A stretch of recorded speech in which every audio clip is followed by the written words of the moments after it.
Whakaro whaku Samoa le kungu e pele. Whaku maneanganga. Ka aloa kamo le uso. Kala lea le kungu. E mumonga u whakaro whaku. Ule e papa au kupu mainga. Kama mora ko ainga makama. Ie whape fo i le usonga ia pule ma kumua. Le e kuri pae pasing singa feo i kala leia le kua. Nga mawai inga ri kai samsama i kui mangua mani marikoa. Kawama pa ia mamalu ainga. Aira langa i makauru whako whala inga wale kua. Ora siria whiriwa ai, where kua. Ora karia whiriwa ai. O loo le langi kua koru le kua. Marongo whari i mako inga rufurwha. Ma angeru e mango mango mo lapu kou apa au e ka iongo. O le lua ufufiei vai, o le lua ufufiei maka. E le va ai i le kua ngi ke ua lako whango, ma le lua e lele ai. O le kuanga, mo lo wha vai e sa mo mananga whainga malo. Whakalo whaku kuila epa, sa i lele mori e le ngoi. Mi i le kua, wha munguinga nung suafa. Me le lenga e whaia mo Samoa, kei meo lau ngofo inga fast food kausanga ua mawai. Pe kai lo kauhi. Inga ua e a le kui, ma e whakukulai whea ngainga, o i oi fufonga o le kungu ngei i ruma le whamasimonga. Nga uwa valo e ke le koe kulai mai. Mau ke roko kere lava ka waku le upu ngei a ke oe. O au kaum whainga uma ia e ke kaum whai ai. Wa umanga kaua i le langi, o me kaeli manga angeru, ile masakangi manga angeru. Poi mele la poskolo polu, i ka ngaka olang whai e lea kua. E au fiai oe kuila epa, makangkangu umo sa mo kere lopo le al population e au fiai maa. Poi mele kua lalo la poskolo polu. I au kou whau kauka, waruifo, ia ke u kou ki Apollo walo koa kele. Mai loa, wa sa sao ngaso. Kuira epa, lo uso pede. No e kanga kamakua i le kungu. Whafkai kaiminga e kurai foil sa fulau le kungu. Whakawai ngai lo mawhawhaua unga ruenga sa whaia. Pe kai. I lau wholaunga. Nga ele whesiri do i le kua. E pa uro.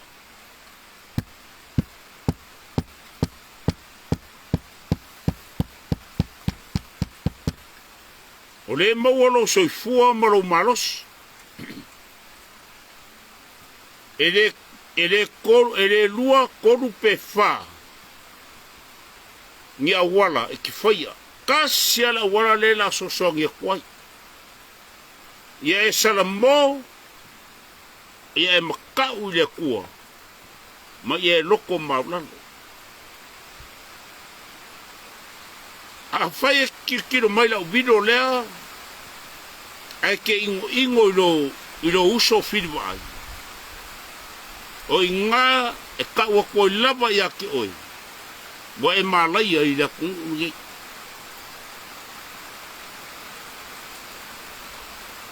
A e karia lau kua lalo. Nga ke mauar soifua. Koe whamungia leo le kua ia ke oi. E o foi ai ala uri el marikoa. I lau maka. Ia uwino ia sau o i moko vi inga o lea kua. Ia e whae keke i le mirianga o le mirianga. E le se miria lea kua o le miria. O le miria konga le wha o ngā sakangi. Ko le wha, langa o ka mau ko le wha. A whai o long ko le wha le ngā ruaku. Ia le oka mangsengi whailonga. A whai o whalongolongo mai o e le oka le mangsengi. O whausanga sa whaka le lako le viro a le ke karango aku ia ke oe. A whai o e le nga e ruaku whaile ngofo. Al kama leo sa ia i swafa ko le whoa. Langa o ke mai kaua o ke read between lines ia mea umba. O kai mi fa mai ai ngu o fa singa, o kai mi fa mai fa rurunga la isa kumpongo. Mor fa fonga sa mo. Fa kai kele video ia ku fa rurunga nga o loi. O kasi leo kamari ia mi o leanga o riku malo sa faka. Pe a fai. O ia le ngonga fai er so fa ko le for fa ka vale. O kamale o sai. I le sa ia a le oka mangsengi i swafa ko le foa. A fai e fa longo mai o ele le oka mangsengi. Fili va aile o karango ku ya ke oi. O o suli swafa ko le foa. Longa fa pega i sa faka. O le fa lunga o alo o kunfongo. Yoi. A sa fai le kumaro sa faka yang fong fai. Langa kele nga fa sek ngaka ia. Kuranga ia. Far faru kun fongo. A maka kuiwa ye e kau oila kuri. Kapa uma or kalala. O kona foa. E moko ele ang kongu. A maka mai whaki pure o ingi walamba. E iei maoele o ka whasalau ka sa kumfongo. Ke le sa whai spau.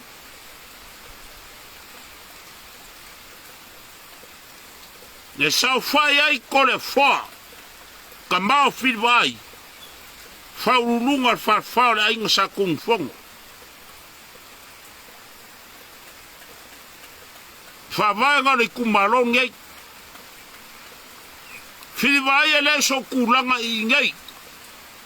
Gere minga ka waku. Ar faku. Whaongale kua kama vale vale. Sa whainga nga sa whaka.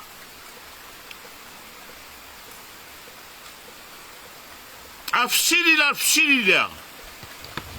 Whiwai. O ai ar whawhau kun whongoe. Se il pou. O whawhau kun whongo whea ngai mkore fo. O kare whiwai. O kawa.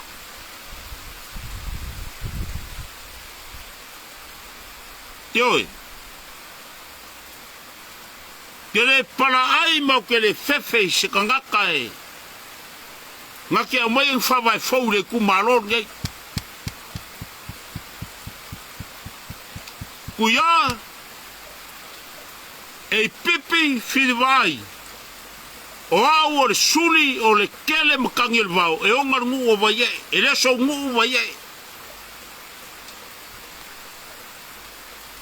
E oa kia mea leanga ngu. Ai kofora ya whiwai. Ia lewa karango aku ia ke oe. Ioe. Kei pipi vai e. O mua whaua. Ba mga ke kupe ba mga singa. Ka mga whiwai. O leala i mga. Whaua. O ia nganga sa iringa. Ma lo ba ye.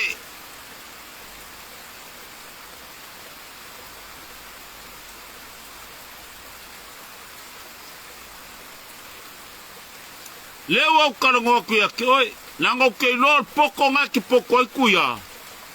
Le se poko mai le kua. Kwa malo se kawaku menga ia ke oi.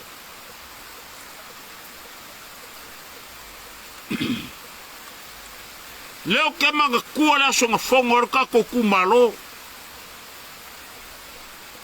Mako wo aku a e whape mai.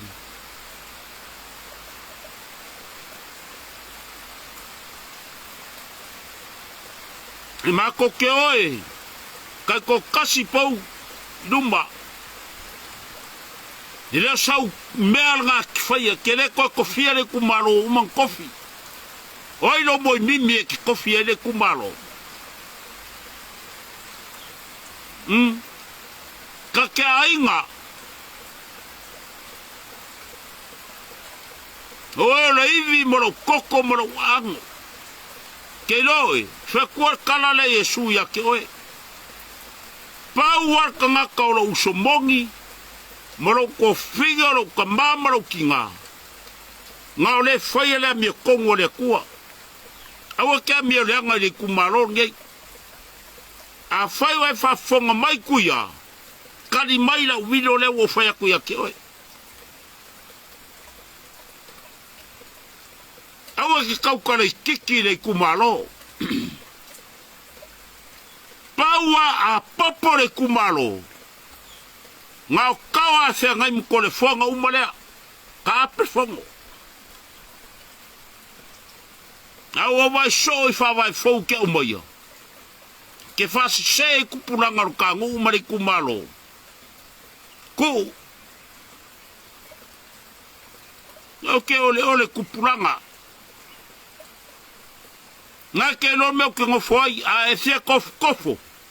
Fio mana se o kakaronga. Ke mai whawai whaurungu. O vai e. O le kele makangi al vau. E o ngarungu o vai e.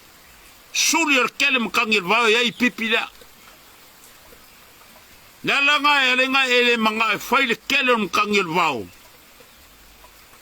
Wa or kelem kangi vau ngofo pou. Ke musu e fai melea. Nyanga kelu le su e so ngofanga ki ngofoi. Au kele minga so mai au o nga sefa sere kumalo. Ye wa karango aku ya ke oi a e kofo ya i pipi. Yo so la runga. Sei kosoro ka fala. Ai va fonga la kungupo yo ka osa. Ne kaukara i kiki kele le kumalo.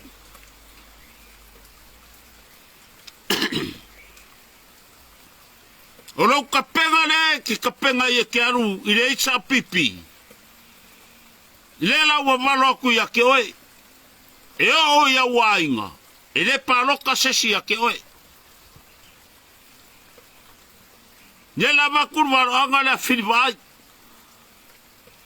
O kore fwa, lo salia kore fwa, sanga lala ngiu maka. Fai pule nga sa whakarua leo o kipenga yarui. I whonga usu le kungu. Mua, e ame sao. Lua, whamaongi, konu, e lofa.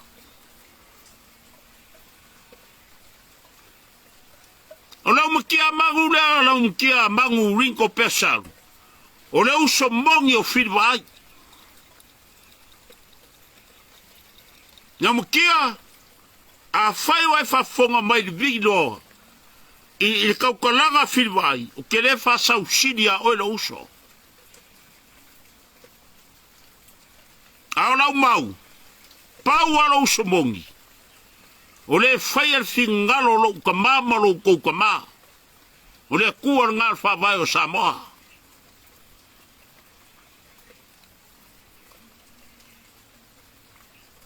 E ke veola pio pio. Ma vai uma o kou yer whango whawai o kako kumalo. A kumai kore foa. E koe sa ili uma whabamunga. E maua lolo ko wa melango, ka fai ngaka lo ko yunga. Ka fai ngaka ave o kou kalokai. Au kau kia mio leanga le kumalo nge. Ko mga kore kumalo e valea. Oe lea le urua e li lea e ke. Kulau ku oe lo uso. Mano palu le lua lea kalongo aku au ko kosi umu. Ka ke se ei murwai moko ko finga. Nanga lau ke lor mai kai lea. Lau ko finga lea. Le kau siria ke oe. Ia kua lalo ia lua e li. Fa keke la mio leanga I kupe le milionga li kumalonge. Yo lau sunga lea mase. O e le kopo e o kofi el whengainga. Fa whengainga fa kipule. Kulou fa lua. Ai lalo mka upo sulkonu fa vai o Samoa. E ia mango palu whiriwa ai I pipi ki umar makua marino maiava lawa ia kau. E whaari e lo kausi.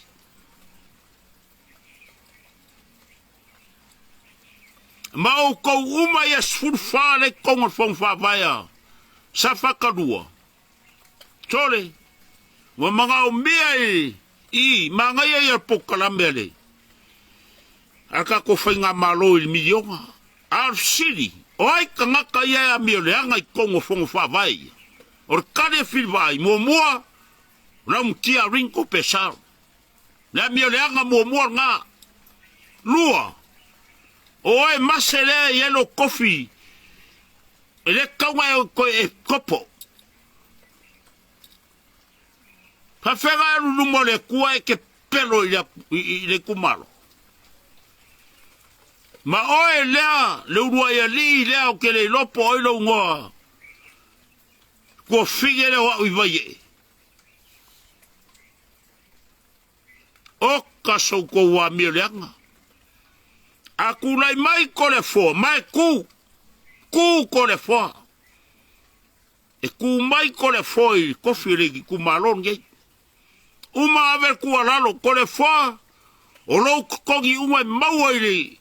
I te mia e se o la so kioki ai. Ave a ki nga ele kumalo. Na ye au pisingisi la e. E ka mai la whangau. Lava kupe ngai ke o lai. Ko inga fai pule ngai mga umia I o.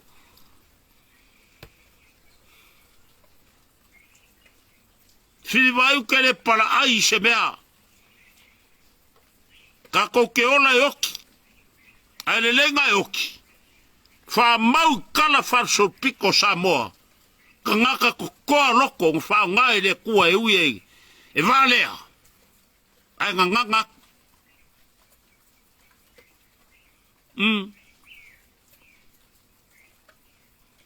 Ai se ka ngaka loko leanga I le kumalon ngei ia whiwai.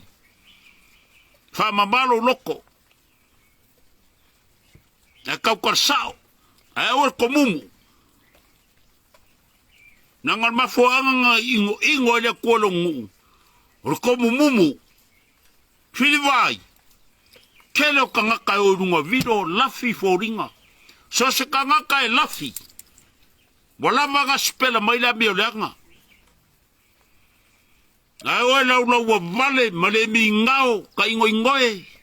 O kou uma ia lau vale lunga media.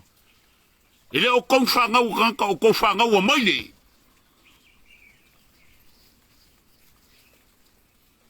O mai sao pe whiwai.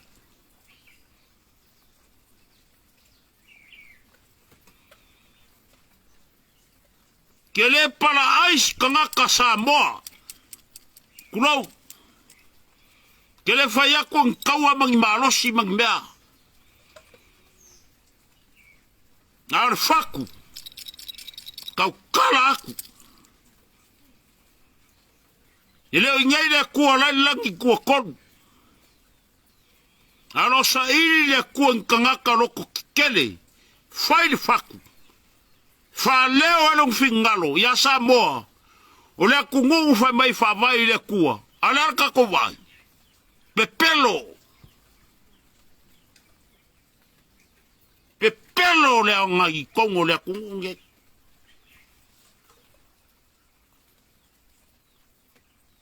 Le kua wafkai, ke whakawa, ke le kea fwoi pa whauwhaunga le kua whaia kea. Ai au woki, whafkai whaia umau whonga e kau I kangaka lo e kungunge.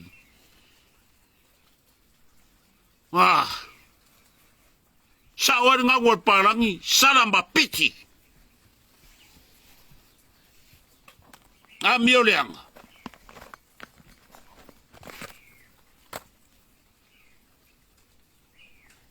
Lela wa ukawaku. Kuya. Pai le koa. Ia le wa ukarungwa. O I pipi al makai al kangu I vaye. A whai kere ango I makai al kangu. Ia e whai keke ia I pipi. No kere mi ngao. Fiangia wa mi leanga whai kwa kongu. Koi keke au ka ua kore wa mi leanga whai. Au ke whai keke langa I ke. Kiu koi pipi wha maru ia ke oe. Ai ke se seloa. Ngai le lea kurole oi runga lea. O mai lango kore wha. Mai mauro kaimi e ke anua. I ke le ku. Eo e kangaka o kakungu. Eo e. Ai anga o roa ainga. Fai fona kau sala mua. Ma lo ai malai kausio mau awai fusi. La wo kit fige. Fai e fai longa ngai foforo. Ke pepelo. Ele maga o mea I mau ko fongo sa moa. Ngi ka ngaka karpelo e pei oe. A fai ele ai se kou. Ni kumaro sa whakarua. Mai le amaka ingi soki al mangu. Ko ngā mau. Whakipule, whausanga al mangu, ka whiko al mangu mangi walama. A whai e rei se koa ingi. O koa lea. Lea. Lea saoa.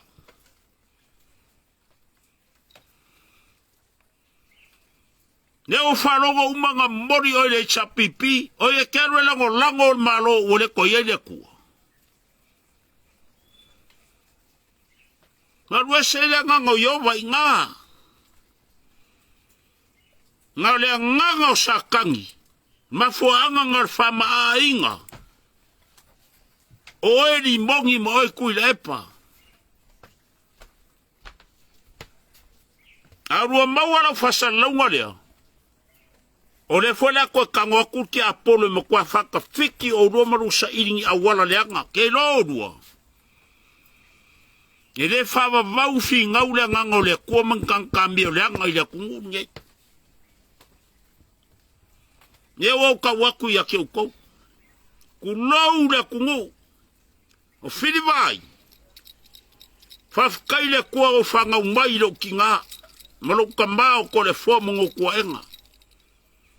O awa le koa. Ke le whewhe sikanga kaola o Samoa. Ai a mio leanga.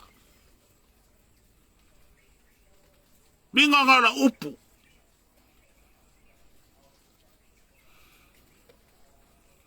Nela fongara walo faila wilo. Ke mangao ya maka umamai kangaka. Fo lingo kaka ngao ya filibaj. Pa wale meo ke mangao ai. Ai ki ngaya. A kafikau ya pia. Ai mangao fa osele nga ya fili. Ya sawawai fili o ki nga. Vakma samusau sa peru. Kipi lole ulo filibaj. Se ya kipi le ulo awa umanga nganga. Kala faso piko. Yas ko la kungu ye kula mai. Na mele yai. Ngaka su e mea. Kulau lava kulau. E o ya ke o kou ya. O fea ngai ngā Samoa. Fea ko ke ngofo ya ugo le kula.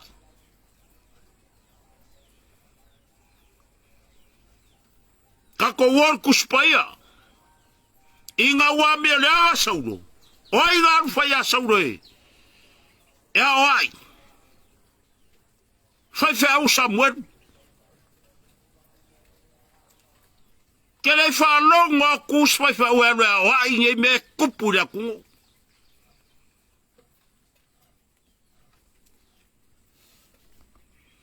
Kulau o e sioge au sage. O e preskengo le kalisia spikor ko fio mai. I sa mo matoke lau.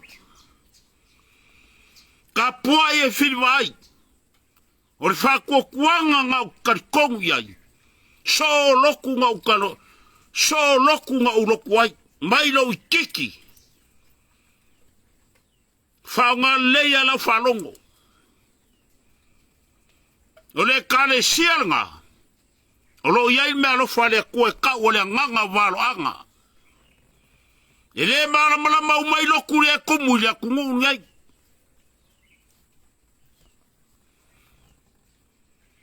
A sanga ngofoa. Leva kaunga kunai.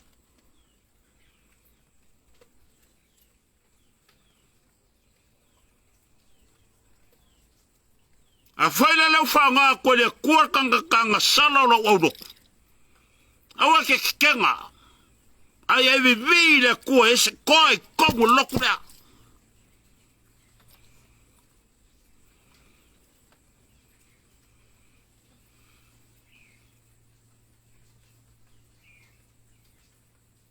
Ki ngā karinga.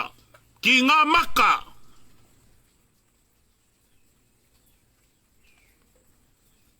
Nanga au le full black Samoa. Le o sa whakasi. O lo kofi o lo wakungu ngei. O lo kama. O le mango siumu. Leo ke mango ai.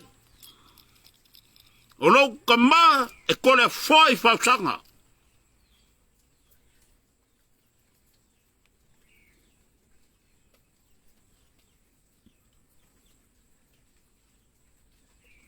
Ese ka kumea lofanga mai ele kua. Ai ngā lulue. Mo le lei o le kungu. O la fusiri. O le asanga ku fau ka ngaka ngei. E o mai e. Ka fili sau ngoa. I le whafo inga o safo lau o le kungu. A le aka ko ke pupula e sori kula fonga. A mea le anga i lumo le kungu. Fia mea e whalongo mai lau whasalonga lea. Ma kaunga e whamawai.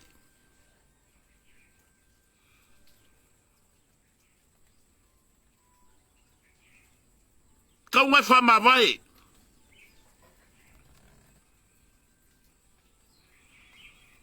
Sa waku whalonga la kungu o e kama inga leo o mangingo.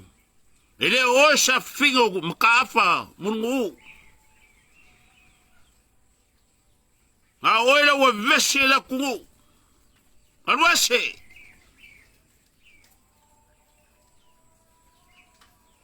Aka ko woila mi kong. Sfulu ni maoi. Lesa wa ngo fa fa ke oila uli matfas. Sori kula fongo ko me fa le pula ku makola kungu ya ke upo. Yo ko maga ko va le u masamo. Sawa kula e pa mau por kiki ele le parpala. Yoi.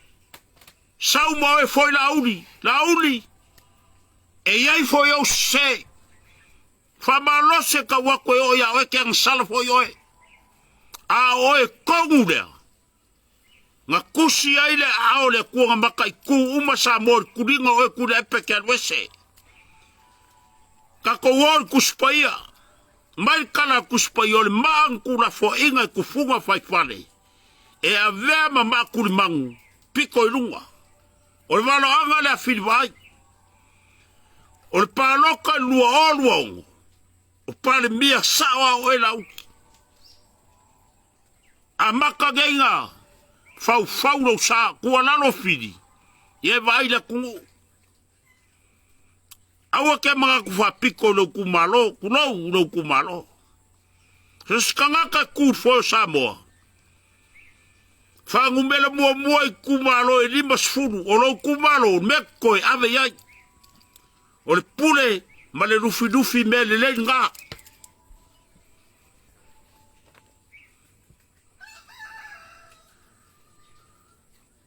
Ia whamanguia le kua I lau ngofo inga oe pale mia o Samoa I le rua o ruongo. Ia e kari kongu lauri. Manau kua lalo lea. Aku lai mai lau whainga malo. Mai ko ingo kuila epa. Ngau kuila epa mai la vai vai nga whai o Samoa umba. A waku lo iaima kai o loku. E whai se kanso. La ko ki kua lalo whainga malo Samoa mangu iai lo kako safolau. Mea fau ngā kaun whai, mea fau le lei se lau psenge. Nā ngar kai mea kako ke le siringi ai au ngā lea kua ma kako le karia. Ma lai alo Samoa. E le ia oga whiri vai. Ale la saunge kusikar sango aku. Ia vea au ma komisinga o leo. Ele mga umia la ofisa o leo ngkang kaya whailonga a karpelo mamio lea nga yaku.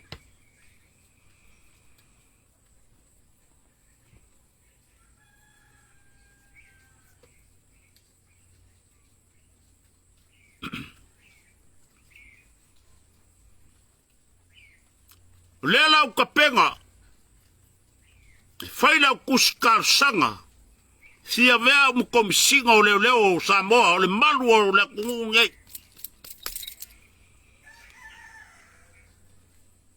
Nea mele kako ki kirkiro mawai ai. O se le mi ngao ma le whamaongi. Nga sala o ka ngakangu. Langa mai sai aku ka ngaka.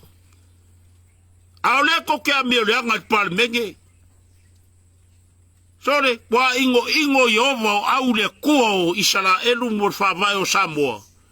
Yo ko wa amio le anga ye pula ko ele kungu le ko kifaya.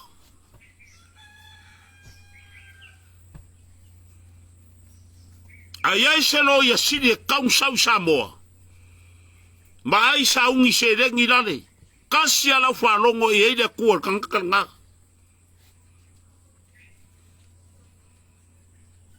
O kou yelo ia Samoa. Lelo kou mele fai. Feo kou se sayeke. Whakau o kou kupe.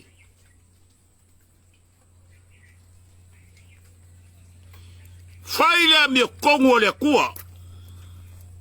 Ke le para aise se o kou kalungoak.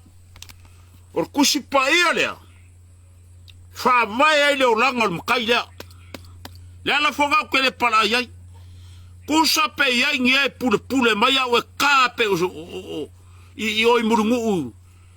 Kā mai sela au e kuku iai o lima. Se ua mari au ke oki. Ar whaunga inga ro kangkanga sala. Whakawaa e le kua. Hafkai le kua. Ia vi ia le kua. Oi ia u kangaka e mga koe whaanga. Ia kuma waku le vi inga ya ke oe. Wapupula u maka le kua. Ka ke whairoa i le lagi ma le ola whawau. Wa wola o ngā le kunge. Ka waku le amio le anga i le kunge.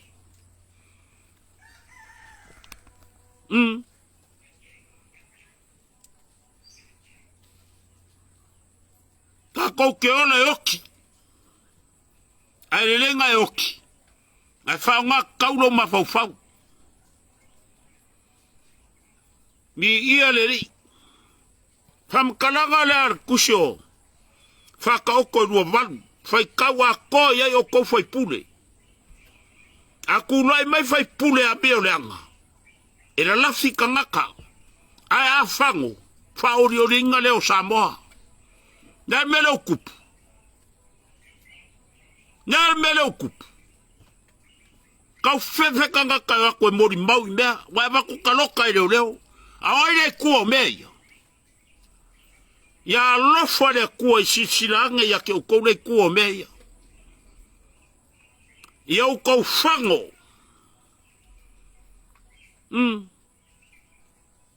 Iau mga. Sele kua ke mga oe, wha leo. Ia alofa le koe whama ngalo ia ke o kou lei lolo kou me leanga le whai. Ile a kungu.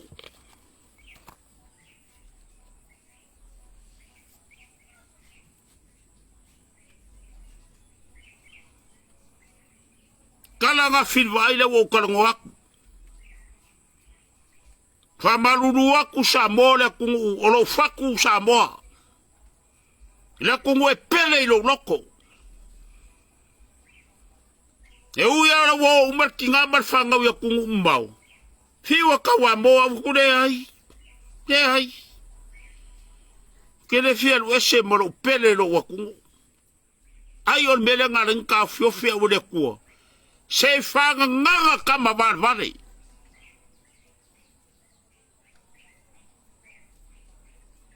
Sang fai whelo kou le minga.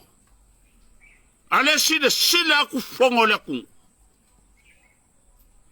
Le lau ko whai aku i upulea. O le pale mega o le kungu. Ia ka ngia ingi. Fo linga o le kua. O kou whau kura whongo. Kau solo muanga o kou wola le kura whongo. E wawa i umak pangaka ia ke o kou.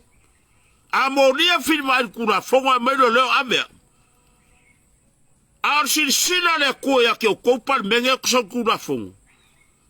O a wala a mio le anga ia ko kisawa.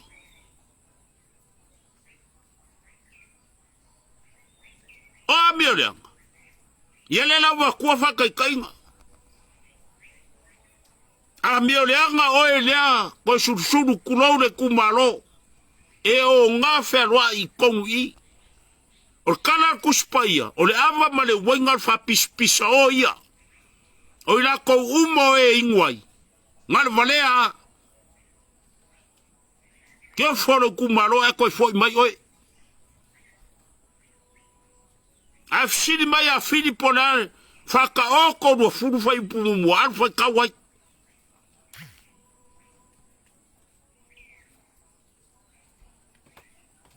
Kulau le kumalo. Oe peska mai fau.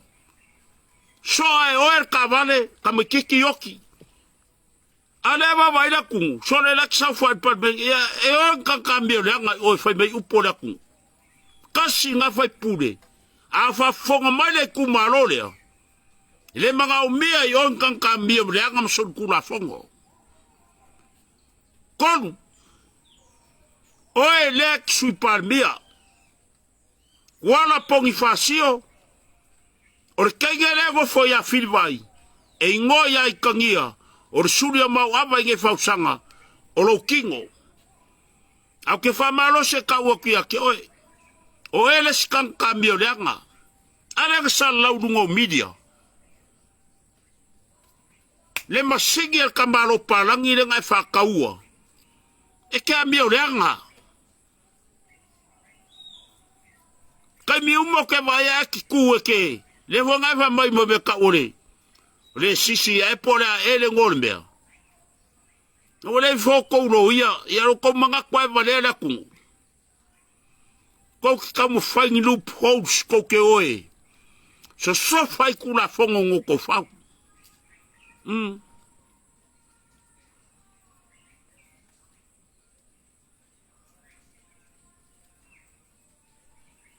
Oe kuila e pa. Umar whai ngā pāloka i le lua oro kasi. Ngā le lima su kasi e le vale la kungu ungai. Kai mea umak whalonga i whaosol supa senge. Ese lo whai konfiki. Le len konfiki e le kua konfiki e sa kangi ngā e ki whaia. Kia bia le anga le kungu ungai. Miria umaya e lalo langi ngei. Ganga kasa moa. Aua ko ke whao ngaro ko pawa.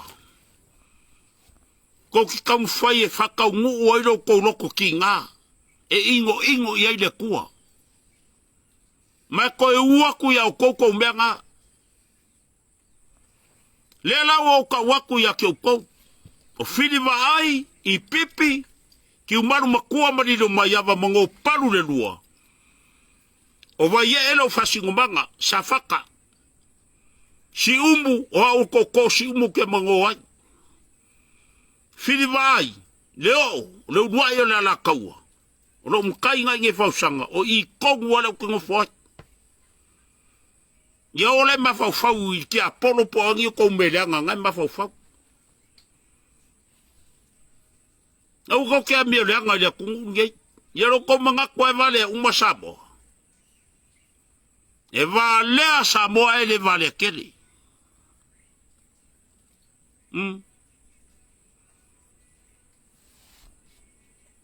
Ia ko fai keke. Samoa o leo mamala. Ia ko fai keke. A fai e whakalonga I vai lo kou ka ofi mano kou poko le kala le fil vai. Mola vanga ka umele o kou kankangu u Samoa. E se la le kungu kou ke o mai ai. Al kanga ka Samoa mau yoi. A whalongo mai le wanganga ku fil vai u Samoa le umala. A makalonga mafau ngā lein mafau. Fao ngā le lei le mafau.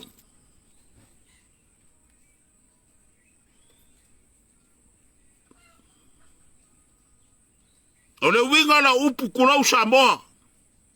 La wino mua. Le go fea ke le pala ais kanga ka Samoa. Skankangu.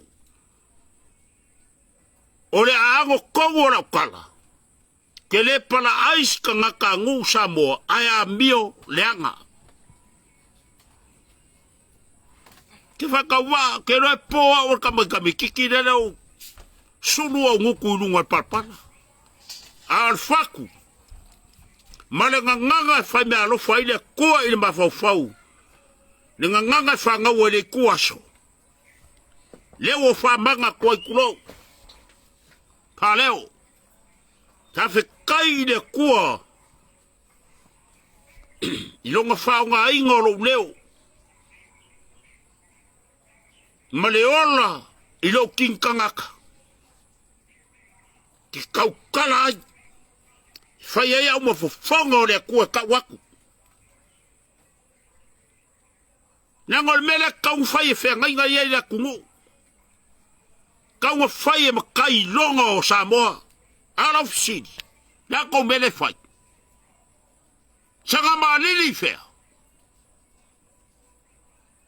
E ko fau ka ngaka le mingao. E kai sa fona wole kung.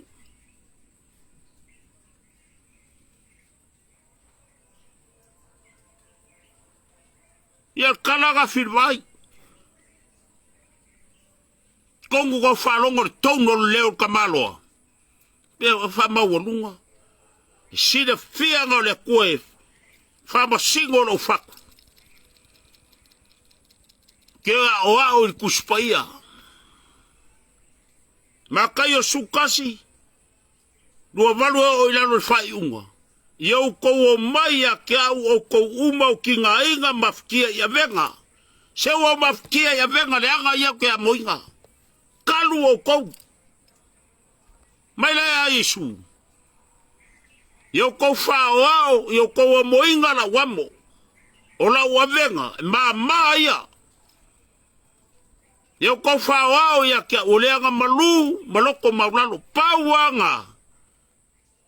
O me kori fai ai e kangaka. E alu panbenga le ku. Mua, ambaru loko maulalo. Le ala wha msingo sa mo i fai pule la ku ule o. Ka ingo. Ia ila makua mako ainga. O le kausi o whaka ko li o sa o mako ainga i whakipule. E ingo ia ka ingo. A wau ka po, ka ingo e.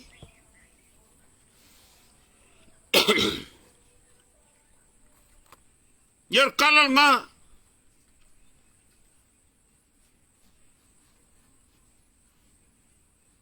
Ko le fwa. La fasa kala i media la. Ke maka i kai mi uma ma o whawa senga whaila o whama singonga. Ia oe kole fole saia. Ke le no kongu po fek kole fo isi kai mi whamelo whalkua whaulunga. A whai al makai nga whai e leo ka mausengi. E umaro whau sanga leo ke ngofoi. Ka whiko ala, muri vai roa. A whai whafonga mai o kou ka ngaka le kau ia leo ka le muri vai. Kasi lea ka maloa mio lea nga le ona le ku malor ngai le ki o afi waru paroka le ku. Aru fua whai kole fua ngau e nyang kupe. O sanga mea kokingo. Sanga mea kokingo.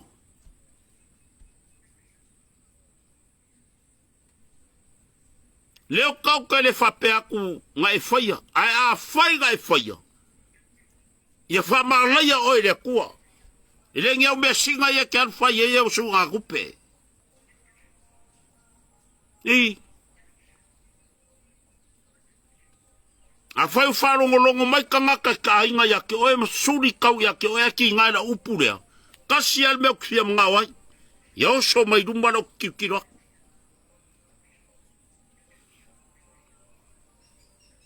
Fasko le wo ma mai makai fasko. Le fai so ko le fo. Me la le la ku la lo le. O le ai ngu. Fa lo we makai. Ke lo kai mi ke nganga mai o kan ka fa fie sidi da ku nge. Ma le la u fa ya ku valo anga le. Anga o kong ka ngaka ya lo fa mongi ya ku le pa. Ko ke le fa langi ku le pa o le sidi. Kai siri. E kasiar kai siri. O le kua. Kai siri ngā Samoa. Ma fuanga ngā lela uwalo koi. E le koi kukui la epa i Samoa. Aisa. Umaga le mi ngau fai au. E ko aku mo kousa pota wha valea. Koe wha langi o le di siri. O le kai siri o Samoa. O Yehova o au o le kua malosi.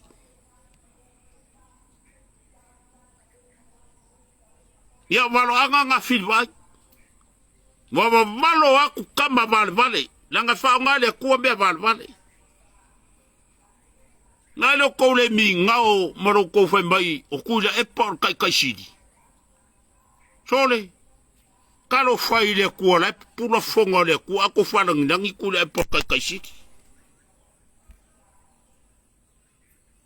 Mea ngai loino kou wā lea. Ma lea sau pa o kou.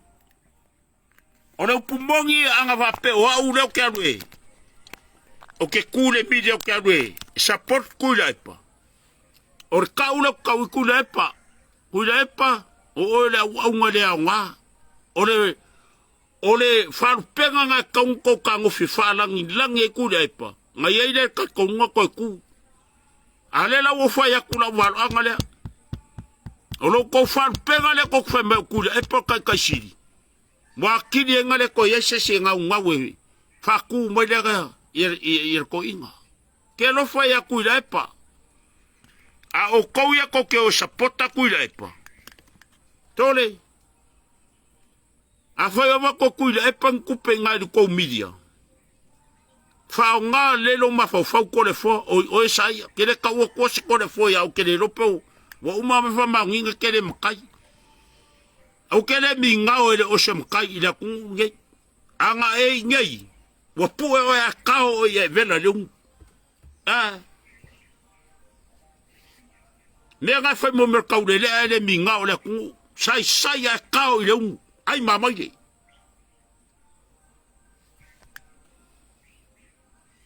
A faila wa fa longo mai le upula filwai. Le woka woku ya ke o ko le fo. O leo ke mankua. Nga e saufo i ngei. Puele. Ia pesel mako e karesia i ngei. E o mai le so. La wa so e kupe ai. O e kanga ka mio leanga. Fafeka kongu kanga samo yawe. Le la wa makanga kura ya kukaka la kungu. E kari yaku ya ke oe. Nga e sau i ngei. Pue pesel mako e karesia. Alua mako kupe whakaua mako konginga. Nga fa mai le keru o mai le ele ngor mea. E o mai de so. Nai maua iau kupe. Ai oki e makonkinga inga kausa iri konginga. O oer kangaka mi o leanga ke ofo ya kui e pa fa wo ya oe.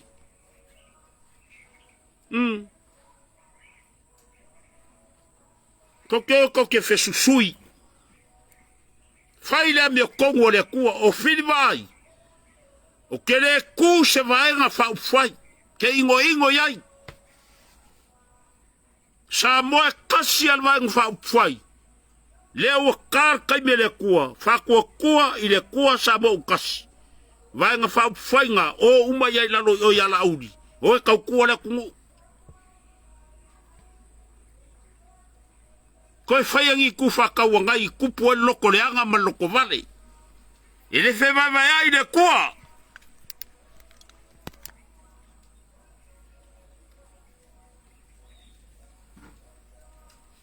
Maua le mai mea kungu i whafo. Kai ele kungu ngei. Mea nganga maa laia isala elu anga mua. Mua. Mo kai whawo ma kungu ele. Percomenga. Nala con le percomenga. Kungu komengisi le ai sainga leo sainge ofie me.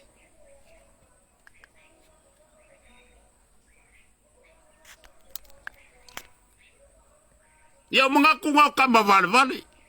Kelen kau langi o ko fai longa. Fili vai. Kai mi umma ko ke malele. I read between lines. Pepelo. Yo ko fau ko lo ko nganga mai le ku. Nanga fa masingo le ku o ko. Lo le leia pepelo masao. A fa pasege. Ia me sao la fa nga ume palmengi. Nga le lua pasege. A le iwa valu. Pepelo umba. Manga umia le makofongo Samoa.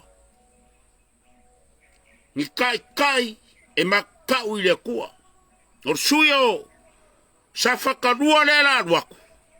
A o wawa yaku yai i la ngofo inga le la saungei e whare kong. O whailore yai marie. Mo kakai mo whiru ai o ke anu parmeni. A o ke kari kongu i le mako sui lea. Se longa e oki ko le foro sadia ngi umaka ko le fo sangalala. Fako ako sui e le kumalon gei. Or kinga. E loko alofa. I le mako kumalo. Mai sere ngu ngei. E le se fai pule. Au kai mi uma e fio mai ko le fo. Mako kei lor mkai. E le sau sa ke me mai. Ala mkia. Ye mingska. Asa wanga frakfaka. Pama nginga ngau kangaka ile kaunga yai makanga kaunga yai. Ola makia mangu rinko. Ola uso. Leivi o wivi malo koko. Na mkia. Ke masagi a filwai.